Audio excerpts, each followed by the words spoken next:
Hello and welcome to the Nova Show, Real Estate Records. My name is Danna Castro and I will be your host today. I am super excited to introduce Cooper Murphy. Cooper is a Utah real estate professional known for being steady and strategic while also being focused on the long game. He built his business by staying consistent, adjusting to the market, and helping clients make smart choices, even when things feel competitive. Today we're digging into his journey and what he is seeing right now in the Utah real estate and how mindset and strategy play a bigger role than most people realize. So thank you so much, Cooper, for being here with me. I'm stoked to be here. Thank you, guys. And excited to share a little bit of knowledge with anybody that's in real estate, looking to get into real estate. And excited to share a little bit of my mindset around my life and my real estate investing and my business. It'll be fun. It will. Well, for our listeners, could you introduce yourself and share a little bit about who you are? Yeah, I'm probably one of the younger people that you'll probably have on the podcast as an agent. I'm only 23 years old, and I've only been in the space for a little over a year now. So I just completed my first full year as a real estate agent. And prior to that, I did sales, so it's not new to me to be in sales. But for real estate specific and actually being an active agent, it's pretty unique. So my background is door-to-door sales. I did that for 4 years. And prior to that, I did a couple years of college where I studied finance, marketing. And so I've been in the business kind of mindset for my entire grown-up career, I guess you could say. Ever since I graduated high school, I was all in on business and finances. So I've taken my sales background as well as some of my marketing and finance and then thrown it all together, meshed it together into the real estate space, and that's brought me here. That's great. So let's actually jump right in. What drew you originally to real estate? Good question. So as I was in the door-to-door space, I got involved in a lot of different investments, and none of them really went bad or were sour or I lost all my money, but there was just not a lot of fulfillment and they didn't do very good. There was a lot of talk about how you could make a lot of money, invest it, and get financial freedom, but I never was really seeing that. And after about 2-3 years of doing some of these investments that didn't really turn out, I started investing into real estate, and those ones did really well. And as I started to kind of burn out a little bit in the door-to-door space, I realized that I wanted to transition into something that would allow me to focus on one thing for both my active and my passive income. So for me, it was huge, the opportunity to basically every day be looking at some of the best deals and the opportunity to also buy those deals. Yeah. And that is what took me into the real estate space with that investment mindset for sure. Yes. We had talked earlier about how you have investments. How many investments do you have? How have you felt with those investments? So my portfolio isn't 100% real estate. I do diversify and I have some stuff in the stock market, some retirement accounts. But when it comes to real estate specifically, I have 13 rental properties and they're all in Utah except for one. I own a fourplex in Arizona and they're amazing. It's very fulfilling to be able to see my mortgage get covered and then also get cash flow. Yeah. And the cash flow isn't really anything crazy. And a lot of the times it just pays for repairs and stuff. But I get to see that mortgage get paid down. The appreciation factor is huge for me. And it's really fulfilling to see that I can actually drive to these investments. It's not just some number or percentage that I own in a stock of some sort or a business that I have no control over. Yeah. What surprised you the most when you got started? Yeah, good question. I think basically you never really know what you're getting into when it's a property. Even if you do all of the inspections and all of the due diligence and read every word of a title report and the whole chain of title, like you just don't know what you're getting into. Yeah. And I think that was probably the biggest thing. Is the first deal I bought, I was like, man, this is awesome. I lived there, rented out some rooms, house hacked it as people call. And I was like basically a month in and I was already having plumbing issues and electrical issues. And I had to have somebody come out and put another $10,000 to $15,000 into that house, which I wasn't planning for. And that really sunk deep into my mind that when you're getting into this, you're never going to be 100% prepared. Right. So you should never expect it to be perfect. Always run your numbers conservatively and expect the worst, hope for the best. So I've always had reserves now. In that case, I happened to be protected pretty well. It was good. I had some home warranty stuff set up, so it worked out pretty good. But I now, whenever I buy a property, I always set aside a reserve bank account, which is super uh, fulfilling for me and helps me mentally feel a little bit better about it. Because if something does go a little bit south, I know that I have a backup for that. Do you feel like that property had the most problems when you bought it, or was it like a different? Have you ever done like flips? Yeah, good question there. That one, problems, no, because I have one right now that it's gonna need like $20,000 worth of work for some leaking in the basement, which is not fun. Dang it. But I did put a basement apartment in 2 properties this past year and got to learn more about like the construction process, which was fun. And I learned that I basically never want to do that anymore, or That's ever okay. again. Yeah. I'm all in on just turnkey. So get There me you a go. property that's ready to rock and roll. Were those with like empty basements that were ready to get built out, or? Yeah, that one, the first one that I did was pretty much all finished except for this big storage room, laundry room that we converted into the kitchen and living room. And then that turned that basement into a second unit, which was really cool. I lived in that basement while we renovated it. I just ate out every day because we didn't have a kitchen. Oh, And then rented out the nice. upstairs and rented out a couple other rooms, and I lived there for free. So that one was really cool. And then the other one, we're still in the process of that remodel and doing the exact same thing, except for it's not me living there. no. It's one of my friends who's a partner on the deal, and he is basically eating out every day because we don't have a full kitchen. Do you feel like you being in real estate has influenced your SOI, so your sphere of influence? Oh yeah, for sure. And I hope that my sphere doesn't get tired of talking about real estate because Okay. I talk about it nonstop. Yeah. And I enjoy it. It's like my life. It really is. I enjoy what I do. I enjoy talking about it. And I think that they are all kind of getting to this point mentally where they're like, man, I want to be in that. I want to own more than just my primary residence. I want to have some investment properties. And that's been great. But it's also brought me a lot of people that are now in my network because of real estate. Oh, really? Which is really fun. Yeah, with all the networking that I've gone to, there's tons of events, and if you plug yourself into the community, there's some really cool people that invest in real estate. So it's been fun to get to know those people and bring them into my network and make them more of just a friend than just somebody that's an investor or a client. Yeah. Do you feel like you like mentor them in your day-to-day and how to get appointments, or? Yeah, I would say I mentor maybe more in the mental headspace of how to do it right. Because so Okay. many people, the reason that they don't get into real estate is not because they can't, it's because they don't understand how to. And if you don't understand how to, or there's just all this complexity and some people call it ignorance around it, there's just a lot of questions that you have. And so you'll get into this analysis paralysis, or you're just like not do it at all. Yeah. So more of what I do every day is just helping those people get to the point where they understand it enough to be comfortable. Yeah. And if they're comfortable on it and they're all in, then it just comes down to finding the right deal. So I would say, yeah, I mentor them, but mostly on just understanding how it works, how to mentally protect yourself. And if you get comfortable enough on the understanding part, then it just comes down to the deal. Yeah. How long did it take for you to feel super confident in that? For my deals personally, it actually was after the second deal that I bought, because Really? that one was a win. That was a big win for me. Yeah. I bought an assumable VA loan, and it was like a 2.3% interest rate. And this was only 2 years ago. So rates were at the wow. peak. It was like Yes. 7.5% right then. And I was at a 2.3, and I cash flowed a ton. And that was an amazing deal. And it didn't really have any problems like some of the other ones. And Good. that one really stoked me up. That made me feel like this is fulfilling. This is something that I think everybody should get the opportunity to do. Oh, that is so cool. That is so cool. So yeah, what does your day-to-day look like? Oh boy. I kind of mentioned it earlier, but I love what I do. So it's not really work to me. Everybody's like, dang, you work a lot. It's like, I don't know if I work a lot. I just do what I do all day.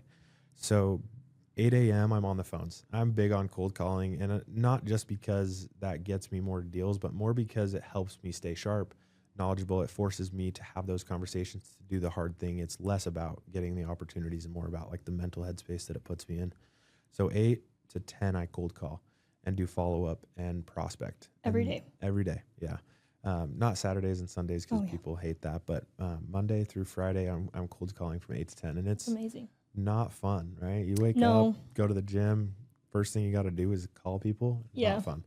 But it sets the tone for your day, and that's the hardest thing that I do. So the rest of my day is a breeze, right? It's just fun from there. So then from 10 on to about noon, I do some market research and a whole bunch of just follow up, and then like a good opportunity to either do a social media post or write some email marketing or something along those lines and look for deals. Yeah. And then my 12 o'clock and on, a lot of the times until 9 or 10 o'clock at night, is appointments, phone calls, and showings. So Really? I probably average 65 to 70 hours a week at least. There were a lot of weeks in 2025 when I was 80-hour weeks. Wow. That is a long week. Yeah, it's fun though. That's probably my favorite part, is that it's the people that I want to spend time with, and they want to be buying houses, and I love houses and I love good deals. So Yeah, it's not there you go. really work for me. It's just going and walking and talking about houses. Yeah. Well, let's actually jump back to social media. I saw that you are pretty active on social media. How often do you post?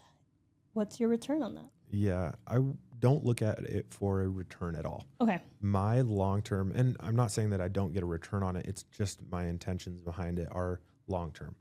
I think so many people get into the real estate space and then they're like, oh, I'll just post every day and I'll post all these closings and these, hey, just closed photos, which there's nothing wrong with that. And it's great to do that. But Yeah. for me, I'm big on give until somebody else asks. So I never really post, hey, hit me up if you want a deal, or hit me up if you want this property. I post a whole bunch of just like, this is how I would invest. This is what I'm doing. This is sales tips. And I post every day on multiple different platforms. I love LinkedIn lately because Really? I like hate the whole camera thing. And I post reels all the time, but it's like a chore to do that. And It is. LinkedIn, writing Sometimes it feels like a chore, but you gotta writing do it. text on LinkedIn is just so easy. It's so fun. So I've been doing that quite a bit. And I post every day with the intention that at some point, maybe it's 15, 20, 30 years down the line, I will have enough goodwill with enough people that I will be able to just leverage that to whatever I want to do at that time. So Yeah. that mentality started when I was in the door-to-door space, because I was like, this isn't forever. I'm not going to be able to go and knock doors every single day for the rest of my life. I'm going to need to be able to leverage into my next thing, whatever that was. At the time, I didn't know it was going to be real estate. So I started posting about door-to-door. Door-to-door was everything that I posted every day, and I built a pretty good following, and I used that following to leverage into real estate. So I've seen the power of it, and that there is a return associated with it. And I get a lot of people that hit me up, and I love working with those people. But at the end of the day, it's definitely for the long term. It's for building a brand for myself, and then also just giving back. I think anybody that makes the excuse that they can't post on social media is selfish. And that's a little bit bold, but it's because you probably have something that you could share with somebody that you're not sharing. And if I personally knew that I was holding back, I would feel terrible about it. Yeah. And it's a mindset shift to have that. But if I'm holding back and I'm not sharing what I know, I think it's selfish. That is so cool to say. That is. Because I feel like when you have a knowledge and it's working out for you and you know it could help other people, it would be amazing to share. So that is great. Let's actually go more back. And like you said, that you cold call 2 hours every day. How do you get these numbers? How, yeah.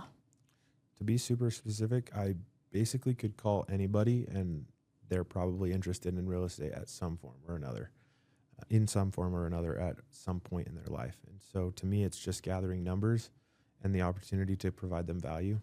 So sometimes I'm calling expired listings and canceleds, and most of the times that's what it is. That's where I start. I'll also call some notice of defaults, which is a different game that you have to play. It is. But I would say I could just pull a 1 mile radius around one of my listings, call everybody in there, and I get just the same conversion ratio off of those as I do off of expireds. It's Really? just in the time that it takes to get that conversion. So expireds and canceleds, they're awesome because those are people that wanted to sell, it just didn't go the right way. So they're really fast. You get a listing appointment, they list the next day, right? They're awesome. Right. But if I was to call around a listing, it still is about the same pickup, same conversion, and everything's the same. It just takes 6 to 12 months to convert at that same rate. Okay. Yeah. No, that's great. With those, how do you build trust quickly? Because sometimes I feel like with expired listings, they've had agents who call them. They've had people interested. What's your go-to?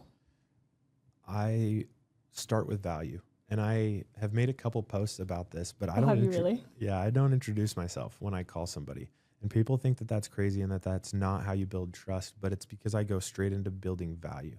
And I point out something about the listing that didn't go the right way or another listing in the neighborhood that did sell. And if I just get straight into the value and I show them, hey, I want to pour into you guys everything that I know about marketing, selling, and buying real estate, whether you use me or you use somebody else, it doesn't matter, but I just want to give you that. And ideally is me, right? Right. But if I can just give you a couple tips, maybe it's that you didn't have a floor plan. Maybe it's that your photo on the front page wasn't very good and it didn't highlight the house the way it should have. Mm-hmm. But if I give that to somebody and I tell them, hey, you could adjust this, this, and this, and then it goes out to more people on Zillow and the algorithm picks it up better, then they're going to take that as value and they're going to trust me more. Right. Because I'm not holding back and I'm not in this for me. I'm in this to give them something.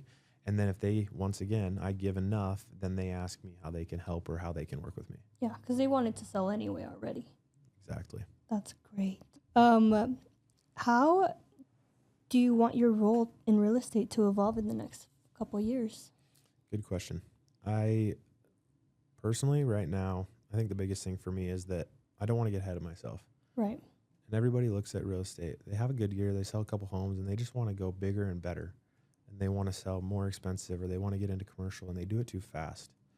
So for me, working with buyers isn't bad. A lot of agents are like, I want listings. I just want to focus on listings because they're easy. I think that personally, I look at it as a lifetime value of a client. And I look at it as how can I pour into these people now? And how will that return me more deals in the future? Yeah. So my role will just evolve with the people that I work with. And I've designed it in my head to where everybody that I work with right now is as similar to me as possible. That's my perfect avatar. Wow. Is Yeah. I want to work with buyers that are 20 to 27, 25, somewhere in that range, that are making good money, that want to buy their first home or get into investments, that just want to understand the real estate space. And I want to take care of them so well that I then help them buy more properties over the next couple of years. And at some point, those people are going to move up. So Yeah. right now I'm selling single family homes with maybe a basement apartment that are $500,000 to $600,000. But when those people move up to where they're buying their second and third homes, then it's 700 to $1 million. And then it's $1 million to 1.5.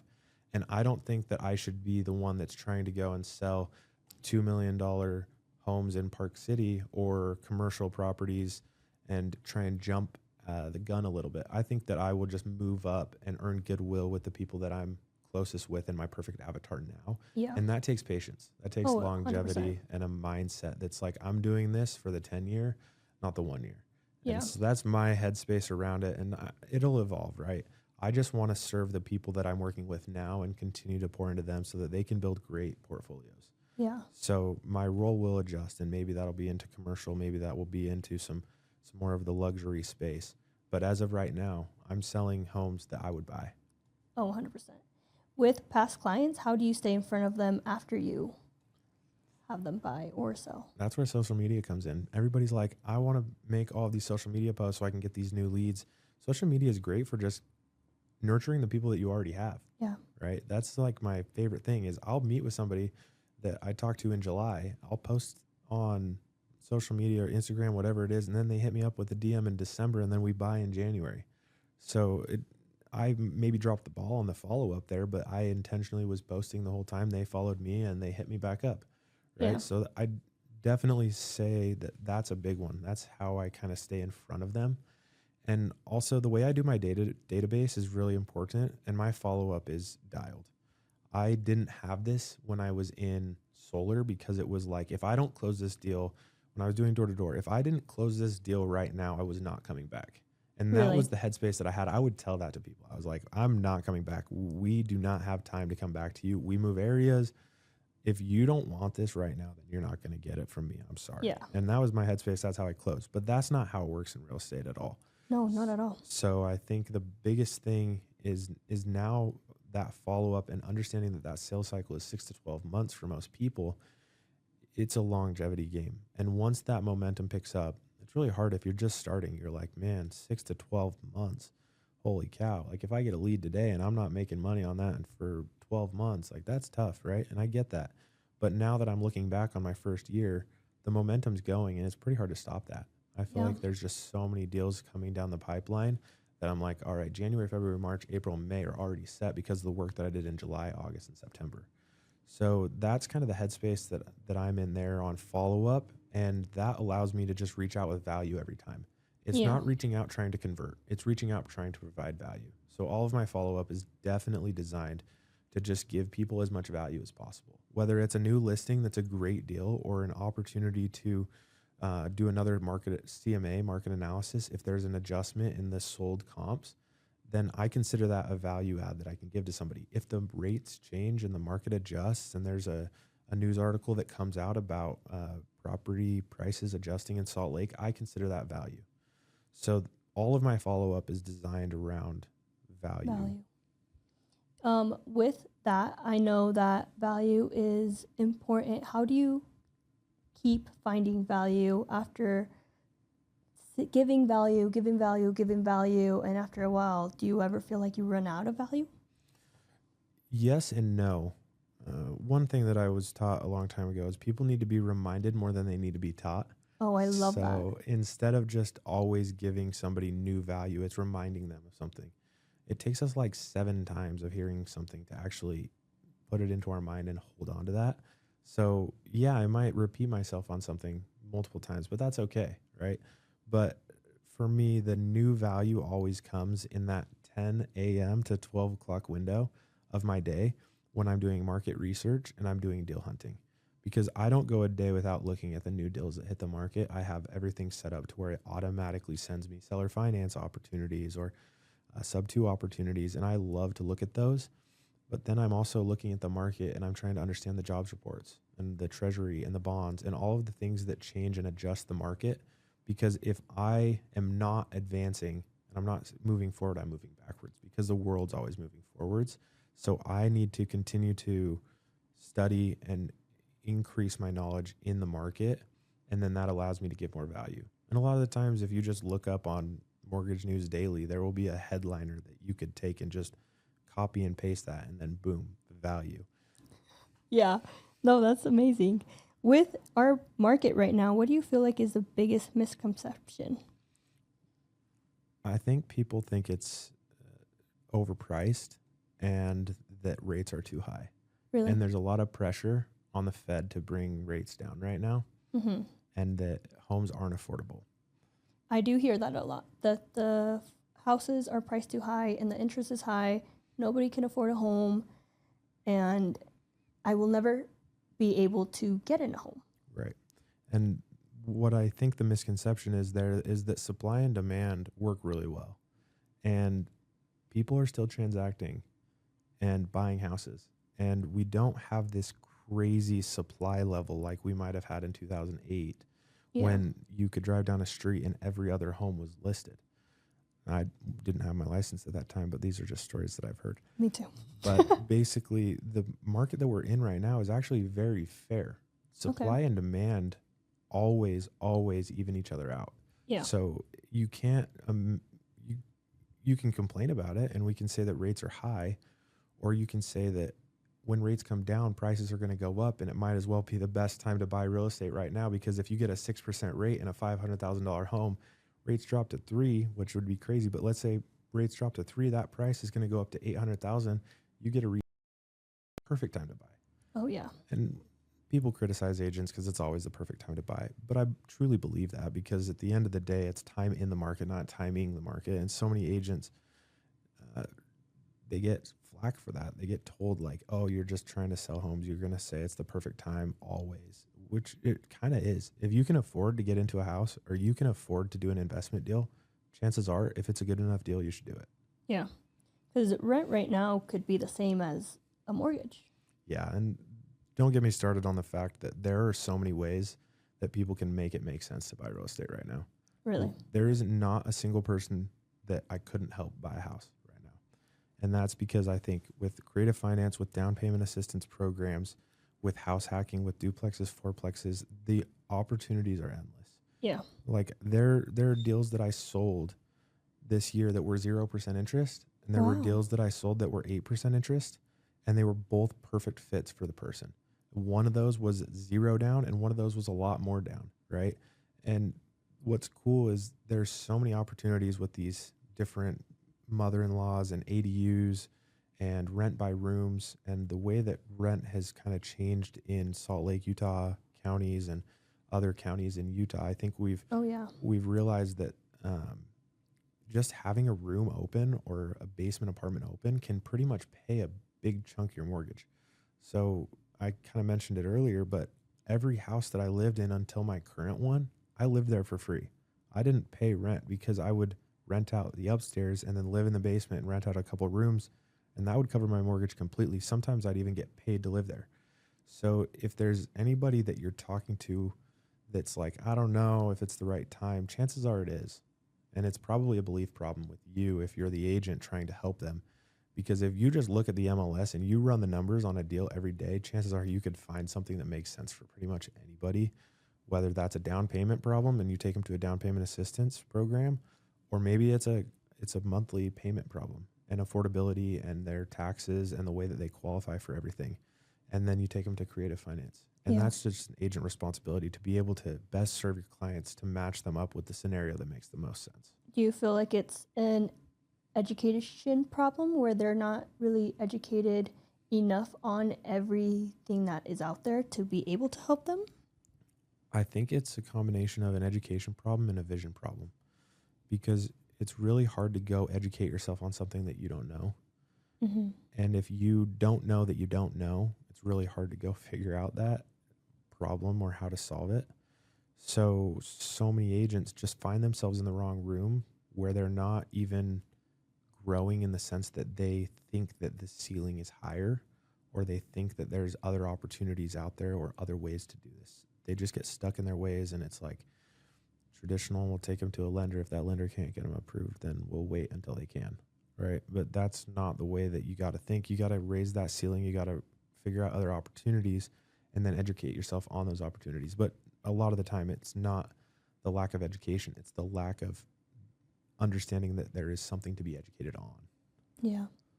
Because there's always something out there. There's always new stuff coming out. I feel like the news is always changing. So it's great to keep up on it. But like you said, if you don't know it, you don't know. Yeah, exactly. And that comes down to brokers and coaches. That's another thing that I've spent a lot of time and a lot of money. I spent more than $50,000 last year on coaching alone, Wow. just because I think that I have no knowledge. And going into my conversations, I tell people that, like, especially with coaches, explain it to me like I'm a child. I want to take this from 0 to where I need to understand, rather than trying to pretend like I know something. And you got to humble yourself a little bit to that and realize that there's somebody out there that's sold more homes than you. Right. I mean, the top agent in Utah pretty much sold like 390 million this year. Wow. So I don't know where you're at, but I thought I was doing pretty good. I looked at that and I was like, dang, I got a lot to go. Yeah. And that was kind of like a humbling experience for me to realize that there's somebody out there that could teach me more. And if you walk into the room with the opportunity to learn rather than the opportunity to talk or teach or whatever it is, and you go in with an open mindset, it's going to allow you to get into these cooler deals and this creative financing, or maybe just the headspace where you can make more deals happen. Mm-hmm. Do you feel like even in your early career or now, was a mistake or a challenge that really shaped you the way that you operate now? I think one of my biggest challenges was realizing that I didn't network enough early enough on. And your sphere and your network and the people that you surround yourself with are so valuable in so many ways. And I think that when I was specifically in the door-to-door sales space, I did not prioritize any networking. I was like, I'm going to put the blinders on because everybody that I talk to wants to recruit me to some other company or some other industry, and I just want to focus. Yeah. But I didn't realize that I could still be strong and I could still have those conversations and talk to them about other things than just getting recruited. So I just like shut myself off to those conversations. And if the person wasn't in door to door or wasn't trying to make $1 million a year, I wasn't like super interested in having those conversations. Right. I was very shallow, and I now realize that there's a lot of value in just any relationship, really.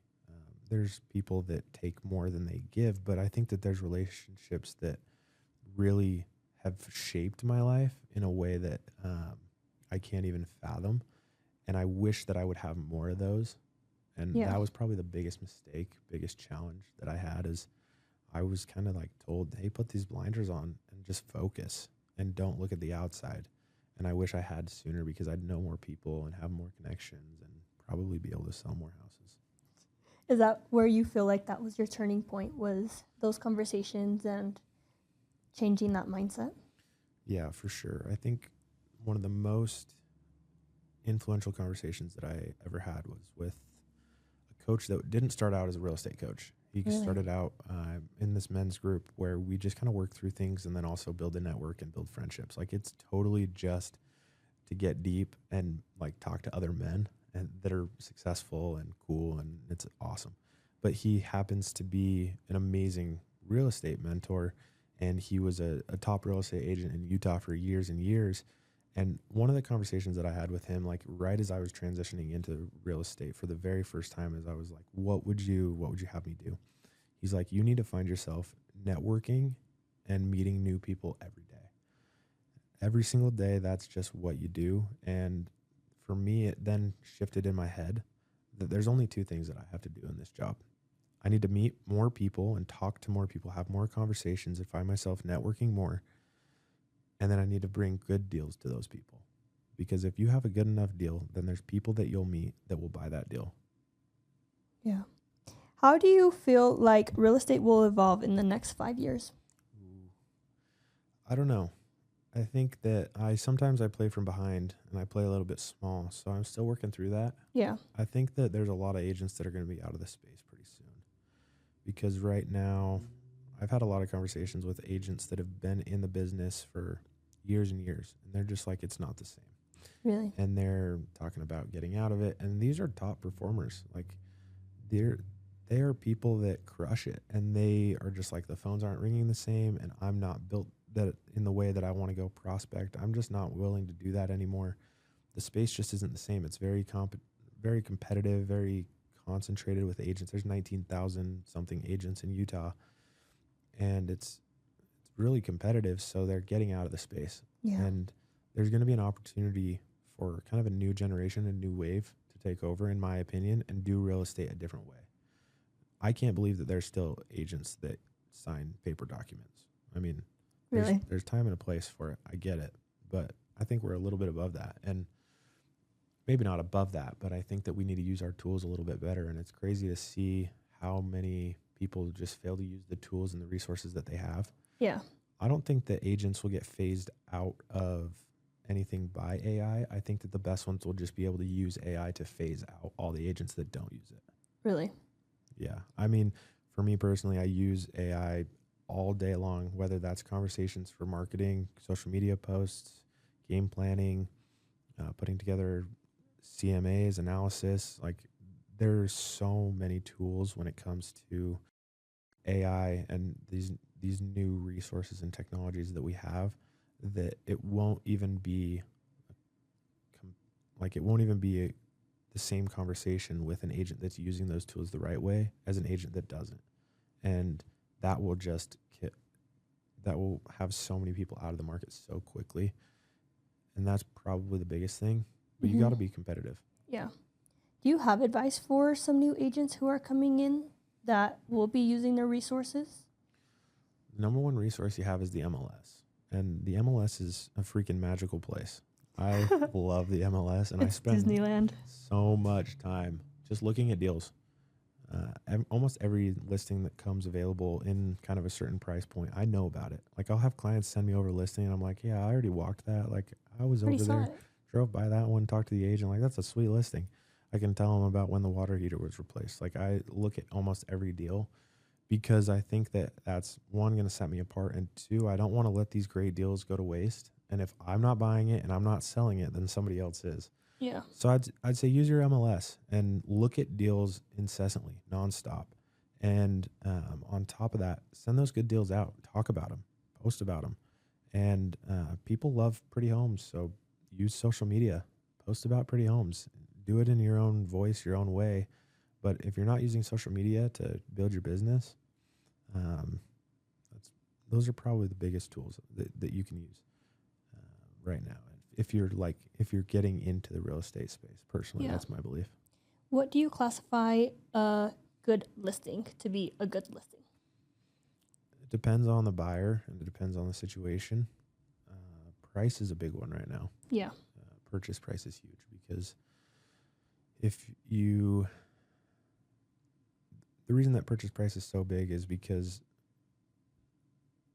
there's a lot of competition in listings right now. There's more than 10,000 active listings, and they could just go pretty much a street or two over and they could probably get a very similar house for a better price. Mm-hmm. And so I'd say from the sense of like what makes a good deal or a good listing, it's probably just all around the price.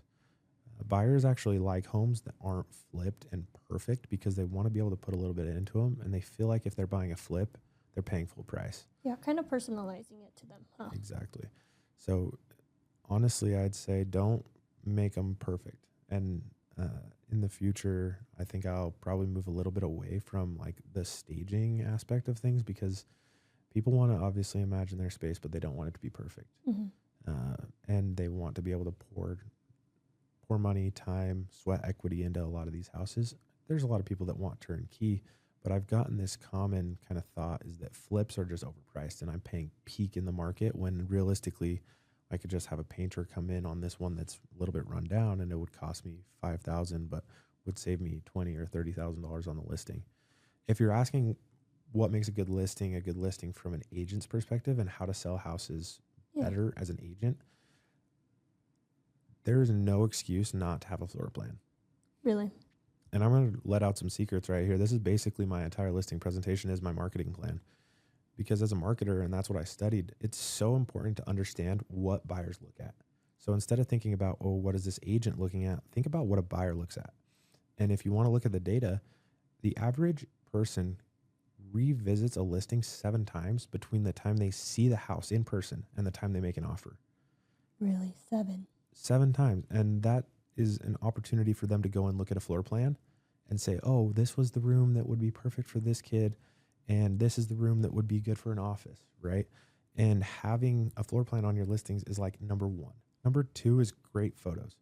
If you go out of Salt Lake in Utah counties into pretty much any other county except for like Washington County and down in St. George, most listings have crappy photos. Like, really? Agents will just go snap them on their phone and call it good. Do you have a photographer that you use? 100%. Okay.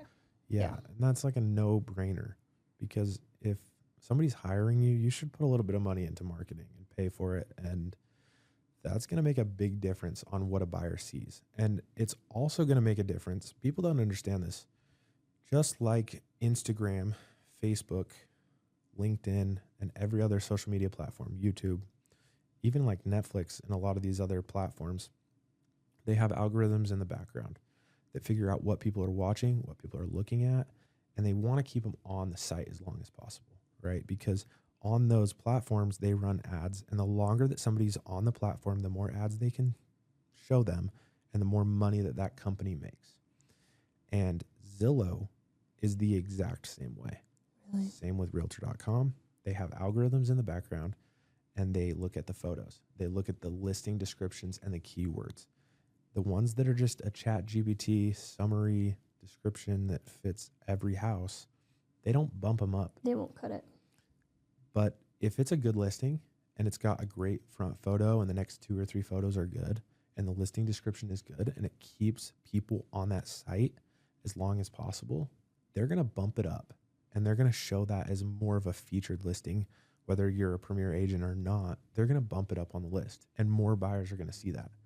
So there is no excuse to not take the marketing serious of a house, whether it's run down and dumpy or a $5 million home in Park City. Take it serious because it's really seriously important for people to be able to see floor plans, 3D tours, photos. And it's getting so saturated in the photography space that those services are getting cheaper, right? It's not $2,000 to get all of that done for a listing anymore. No. It costs $700 to get it all done the right way. Wow. Well, it looks like we're actually running out of time. So let me ask you our last question. If you could give yourself advice back when you started, what would that be?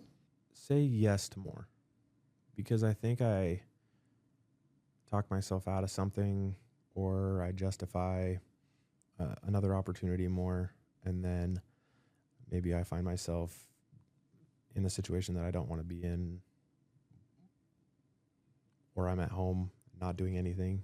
And I think I saw a statistic the other day that was like, there is a direct correlation to somebody's success, the money that they make and their happiness, and the amount of time that they spend outside of their house. So personally, I think that we should be on the move, doing more with our time. And religiously, I believe that our time is something that we should steward as well as we possibly can. There's time for rest, but there's also all of these talents and skills that we have that we need to use. And I don't think that God intended us to be idle. And a lot of us justify laziness with it being a time of rest. And there's a lot of stuff that you can do that's fulfilling, moves you forward, moves the society forward, that can be restful. So personally, I think it's just doing more with my time, being more efficient, and saying yes to more things, more people, more opportunities, more education, more coaching, just saying yes to more. Oh my gosh, that was such an amazing way to say that. Thank you so much. And thank you so much for coming and joining us and being here with us. Thank you, guys. I appreciate it. Okay, and we will catch you guys on the next episode. See you guys. We hope you enjoyed this episode. Please rate us, like us, and share this podcast with our real estate community. The Nova Show Real Estate Record, sharing raw stories of real estate, failures, lessons, wins, and successes. This is all from Novation Title, bringing a different experience into your world so that we can all uplift each other. Until next time.